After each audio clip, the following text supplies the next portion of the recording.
বাংলাদেশের নারী ক্রিকেটার সোহেলি আক্তারকে 5 বছরের জন্য সব ধরনের ক্রিকেট থেকে নিষিদ্ধ করেছে আন্তর্জাতিক ক্রিকেট কাউন্সিল আইসিসি। 2023 সালে দক্ষিণ আফ্রিকায় অনুষ্ঠিত মেয়েদের টি-20 বিশ্বকাপে দুর্নীতির সঙ্গে সংশ্লিষ্ট থাকার অভিযোগ উঠেছিল তার বিরুদ্ধে। আইসিসির অ্যান্টি করাপশন কোডের 5টি বিধি লঙ্ঘনের কথা স্বীকারও করেছেন সোহেলি। 2025 সালের 10 ফেব্রুয়ারি থেকে তার এই নিষেধাজ্ঞা কার্যকর হয়েছে। 2023 বিশ্বকাপে অস্ট্রেলিয়ার বিপক্ষে ম্যাচের আগে বাংলাদেশ দলের এক ক্রিকেটারকে মুঠোফোনে ফিক্সিংয়ের বার্তা পাঠিয়ে বড় অঙ্কের টাকার লোভ দেখান সোহেলি। তবে ওই ক্রিকেটার প্রস্তাবে রাজি না হয়ে বিষয়টি আইসিসির দুর্নীতি দমন কমিশনকে জানান।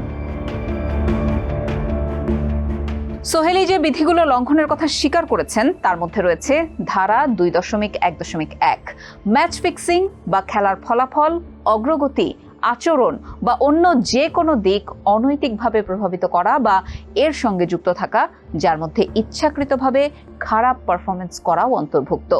ধারা 2.1.4 অন্য কোনো ক্রিকেটারকে এইসব দুর্নীতির কাজে উৎসাহিত করা, প্ররোচিত করা বা সহায়তা করা।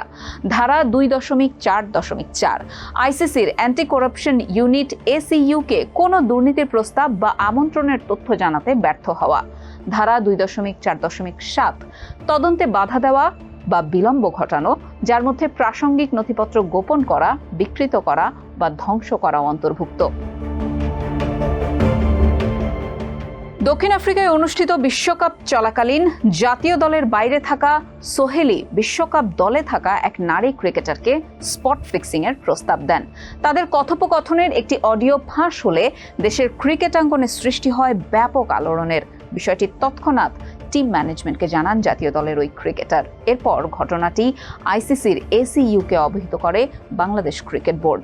2 বছর ধরে তদন্ত শেষে 5 বছরের নিষেধাজ্ঞার সিদ্ধান্ত জানায় আইসিসি। বাংলাদেশের হয়ে 2022 সালের সবশেষ আন্তর্জাতিক ম্যাচ খেলেছেন সোহেলি।